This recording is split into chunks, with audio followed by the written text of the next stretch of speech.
¿Ustedes también tuvieron un diario cuando eran niñas o niños? Volver a leerlo es revivir momentos de los que podemos reírnos, avergonzarnos o descubrir eventos que marcaron nuestra vida por siempre. Los recuerdos de nuestra infancia pueden inspirarnos a hacer grandes cosas cuando somos adultos. Estos recuerdos personales pueden estar acompañados de libros, películas o caricaturas que marcaron nuestra infancia. Por ejemplo, la primera vez que vimos nuestra película favorita y con quién. ¿Qué personaje de un libro nos hizo interesarnos en la lectura? O las caminatas y lo que veíamos cada que regresábamos de la escuela.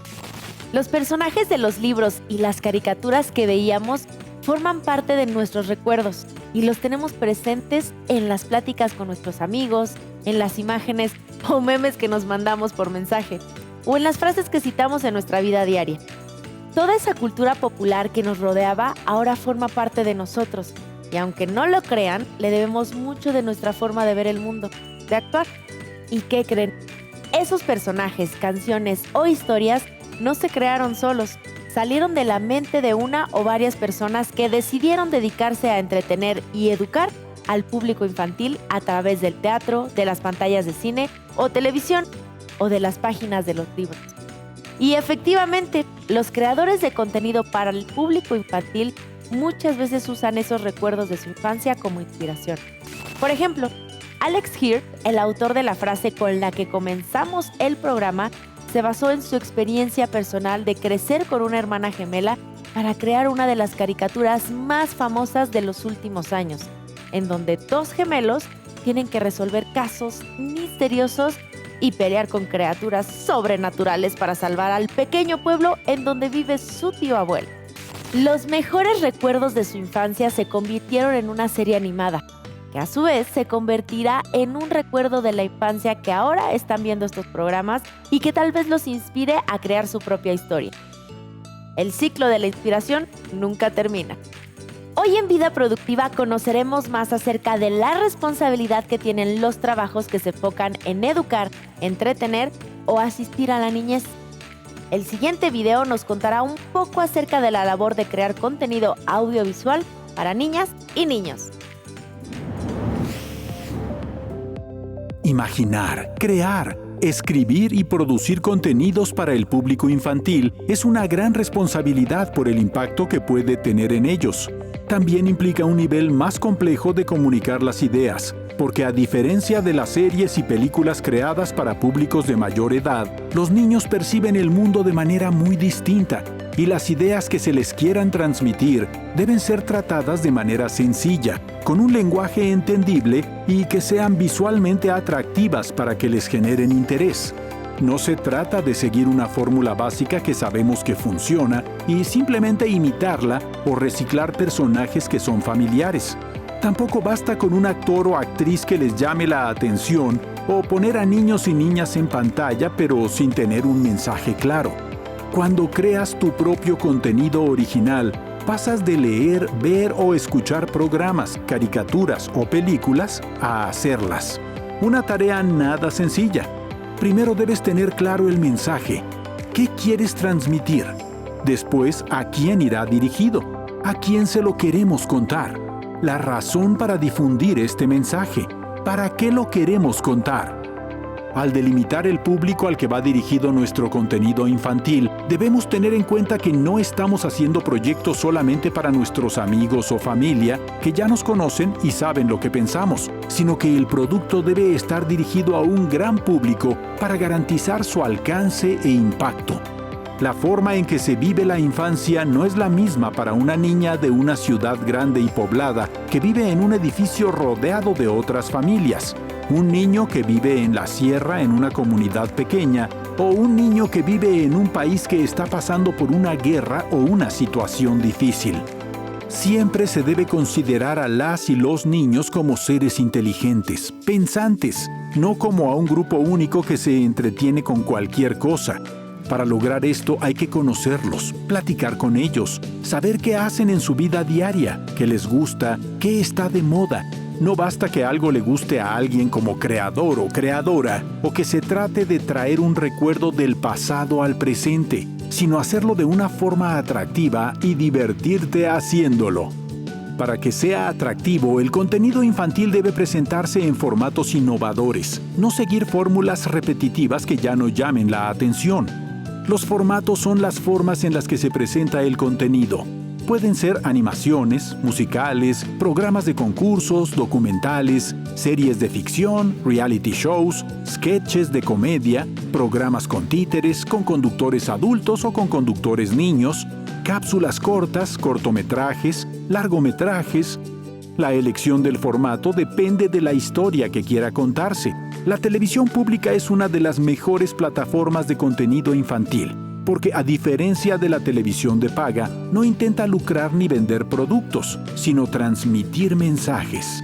Los medios públicos buscan cumplir con los derechos de las audiencias de estar informados y proveer entretenimiento sano, y además dar protagonismo a niñas y niños que no tienen espacio en pantalla en los programas comerciales para representar la diversidad que se vive en la sociedad. Para poder crear contenido de calidad para la infancia, hay que tener en cuenta sus preocupaciones, intereses, emociones, las preguntas que se hacen, la forma en la que entienden la realidad. Es una tarea que implica una gran responsabilidad, además de que debe tener creatividad y un interés genuino por el público infantil. Aquí está mi idea para una película animada musical. Tiene drama, aventura, un villano que siempre anda en patineta y un grupo de mapaches que toca cumbia. ¿Y ahora qué hago con ella? ¿A quién se la mando? ¿Quién quiere leerla? ¿Se la mando a todos los canales de televisión? ¿A todos los estudios de cine que conozca? ¿Por dónde empiezo? Pásenme el directorio.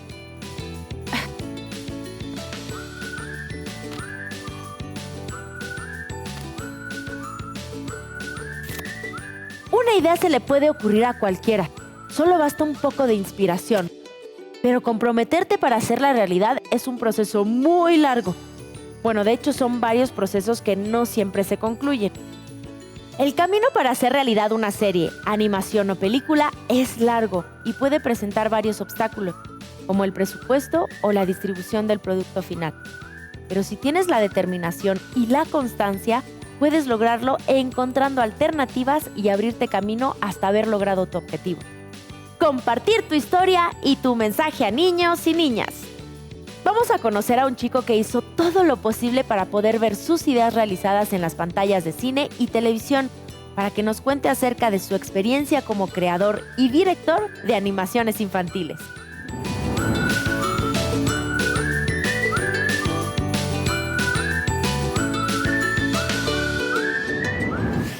Bueno, yo estudié diseño gráfico porque no había animación, escuelas de animación en ese tiempo, y estuve en varios estudios de animación, de diseño, haciendo ilustración, diseño de packet, etcétera. Luego fui jefe de un laboratorio farmacéutico, pero siempre quise hacer animación, entonces estuve como loco en todos los talleres y cursos que encontré, y me dieron la oportunidad de trabajar en un piloto de una serie. Y después en todos estos talleres que estaban, conocí a la directora de arte del Chavo Animado. Entonces por ahí empecé a entrar a Anima, primero desde fuera. Cuando estaba de jefe de diseño estaba haciendo cosas para Anima de una película que se llama Kung Fu Mabu, haciendo unos diseños de personajes. Si alguien quiere estudiar animación, yo le recomendaría personalmente que no necesariamente tuviera que hacer una licenciatura, sino quizá una carrera por ahí técnica, un taller, los que se puedan ir al extranjero, increíble.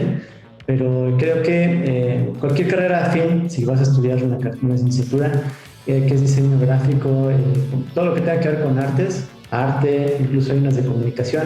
Ahorita ya hay muchas carreras que enseñan tal cual la carrera de animación, artes digitales, algo parecido. Pero lo importante es que ustedes, no importa lo que tengan ahí de formación universitaria, por su cuenta investiguen, vean tutoriales, se le peguen a un animador de algún estudio, que vayan a los estudios y ofrezcan entrar de lo que sea para que aprendan todos los procesos desde el más sencillo hasta el más complejo. En algún momento creo que mi trabajo fue mi vida. Ahora estoy tratando de equilibrar un poco las cosas para que no sea así, porque en México estamos muy acostumbrados a que nos matemos, ¿no? Y sacrifiquemos todo por una carrera profesional o artística, y creo que el equilibrio con la vida privada es igual importante, Y bueno, pues influye muchísimo porque todo el tiempo estoy con la necesidad de crear, de avanzar, más que trabajar en un estudio. Tengo mucha necesidad y mucha ilusión de hacer estas ideas realidad. Las razones que cada persona creativa tiene para hacer contenido para el público infantil pueden ser muy distintas y personales. Pero una de las principales es la intención de mandar un mensaje específico a la juventud. Tal vez ese mensaje que les hubiera gustado escuchar cuando eran niñas o niños. Aunque no lo parezca, los libros, revistas, programas de televisión y películas exclusivas del público infantil no tienen tanto tiempo de existir, al menos no con mensajes apropiados para las edades preescolares o escolares. En la época de nuestros abuelos, la mayoría de los libros infantiles eran cuentos clásicos como los de los hermanos Grimm o Hans Christian Andersen, que si los lees detenidamente y en su versión original, tienen tramas algo oscuras y que cuentan una historia que implica dar una moraleja con la intención de que los infantes se porten bien y obedezcan a sus mayores. Hace unos años, 2 chicas comenzaron una serie de libros en los que cuentan historias de mujeres célebres que hicieron una diferencia en el mundo con sus acciones, pero los redactaron a manera de cuentos cortos para que fueran más atractivos para las niñas y así pudieran ver ejemplos positivos. Una de las ideas principales por las que estas creadoras lanzaron este proyecto al mundo fue: sé la persona que necesitabas cuando eras más joven, o en este caso, sé el adulto que necesitabas cuando eras niña. Todas las niñas necesitan un modelo a seguir que sea positivo, y eso es algo que no siempre está presente. Esta observación las llevó a crear una serie de libros que se enfocan en el lado positivo de ser una chica rebelde, además de historias de éxito de mujeres que pasaron a la historia. Nuestra siguiente invitada está consciente de la importancia de acercar a la niñez a la literatura, pero para eso primero tienen que saber leer y escribir. Así que decidió crear una fundación que ayudara a las niñas y niños en desventaja para que logren aprender a leer y desarrollar un gusto por la lectura.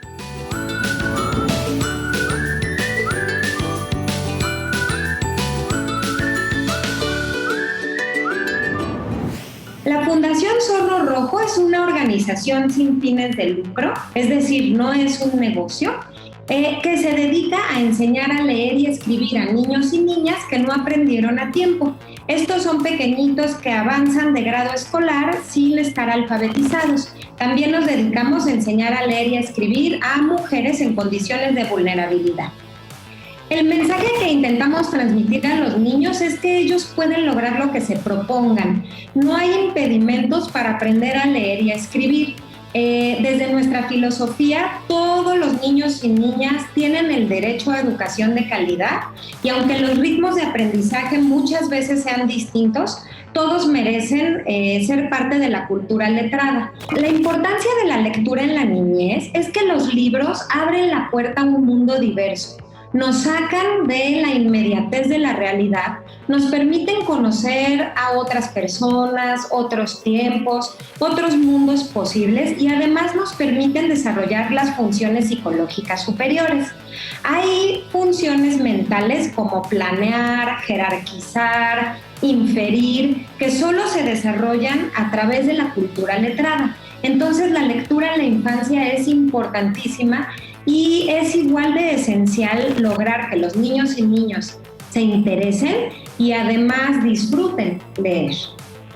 La vida de un niño y de su familia cambian para siempre. La transformación emocional que nosotros atestiguamos en los niños y niñas que atendemos es fantástica. Los niños se dan cuenta que son capaces de cualquier cosa.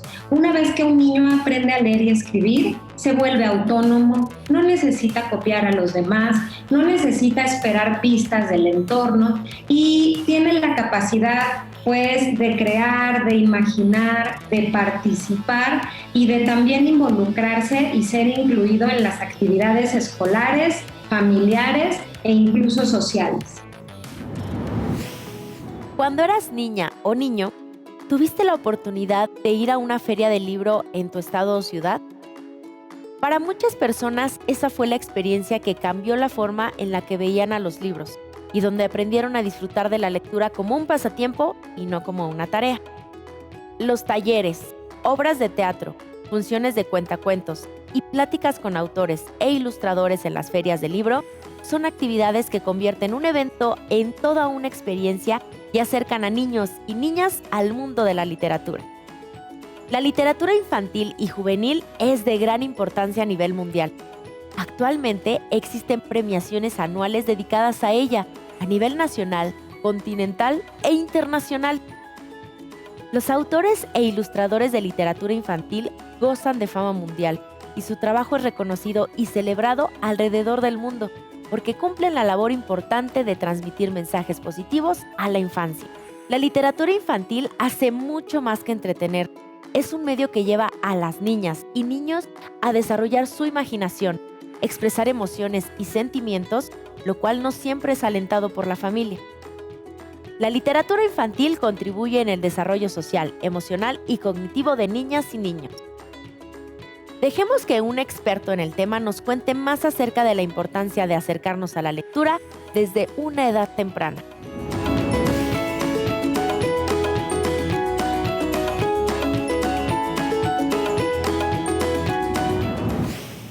Cuando yo estudié letras, pues me acordaba de algunos libros que leí para cuando yo era niño. Decía, ¿y por qué no estudiamos esto? Si tiene como todas las características de las obras que estudiamos acá, que también son muy interesantes y todo, pero que cumple con esas características, pero por ser para niños, por ser dirigida a un público muy específico, pues no se le tomaba en cuenta, ¿no? Desde la academia. Y me interesó como ver por qué sucedía eso. Yo creo que los niños, pues como todos los seres humanos, queremos saber qué sucede a nuestro alrededor y con el mundo, y queremos respuestas, ¿no? del mundo. Y los niños especialmente, como están conociendo cómo funciona el mundo, cómo funcionan ellos, cómo funciona la sociedad, pues están llenos de preguntas y están llenos de curiosidad. Y se preguntan sobre cualquier cosa que vean a su alrededor, ¿no? Cualquier tema. Pero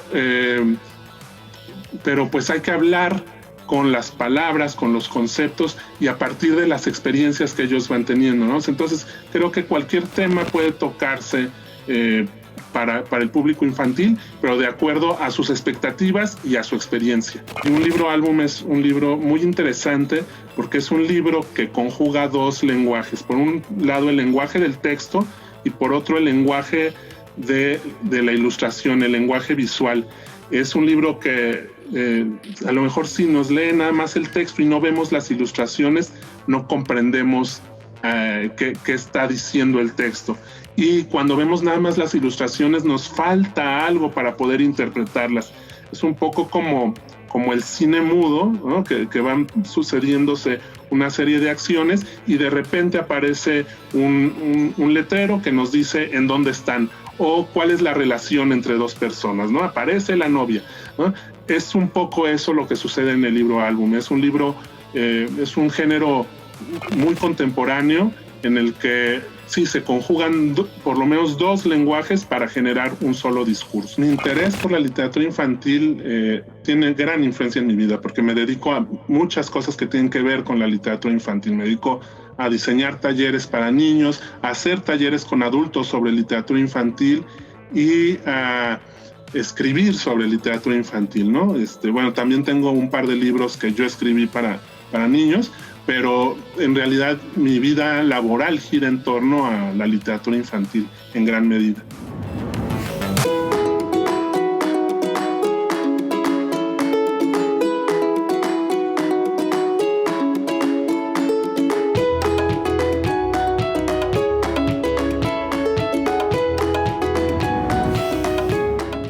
Los autores de literatura infantil deben conocer muy bien el mundo de un niño, escribir de manera sencilla, crear personajes entrañables, desarrollar historias que mantengan interesado al público que lo hagan leer y releer un libro por gusto todas las veces que quieran.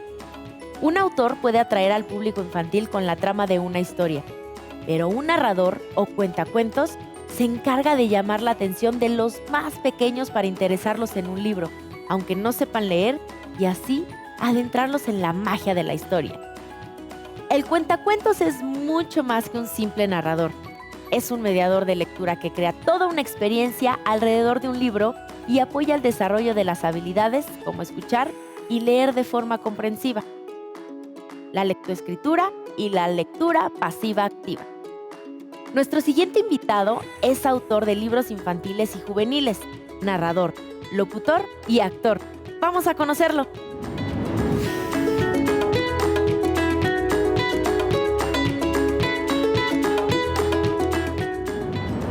En la literatura infantil y juvenil abordamos todas, absolutamente todas las temáticas. El asunto es cómo las transmitimos a los niños y a las niñas y a los jóvenes. Yo empecé trabajando en el teatro como actor, tengo una carrera, estudié con Abraham Seransky, con Hugo Argüelles, con diferentes maestros.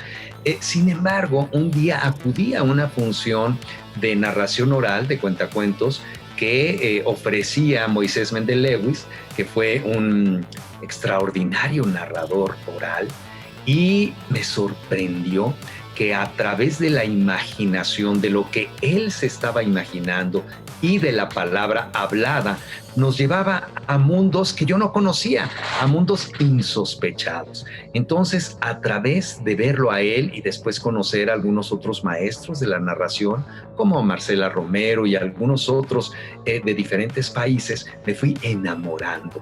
De esa manera es como entré a este mundo en donde la imaginación es lo más importante.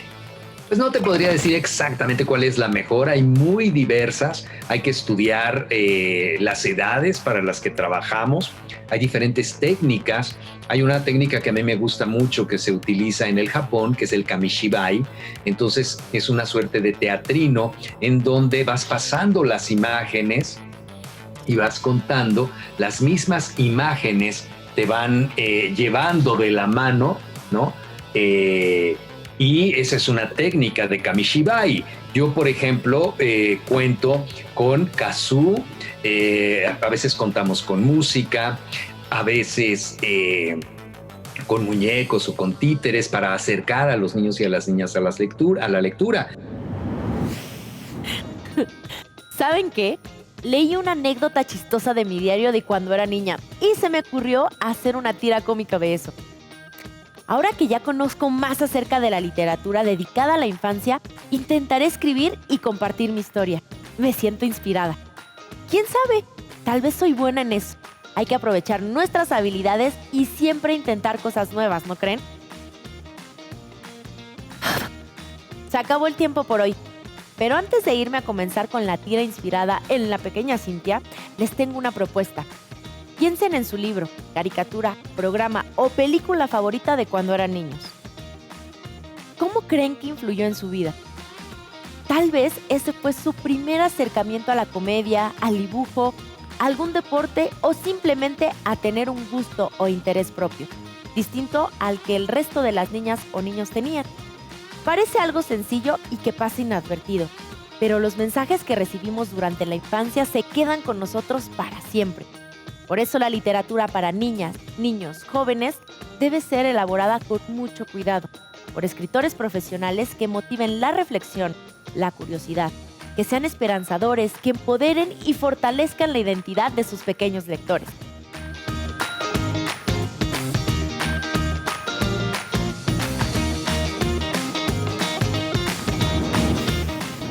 ¿Ustedes cómo ven este asunto? Hagan este programa con nosotros. Comparte tu opinión y participa con Jóvenes en TV, espacio de reflexión y construcción de conocimiento. Esto es Vida Productiva. Si no lo hacemos nosotras, nosotros, ¿quién? ¡Hasta pronto!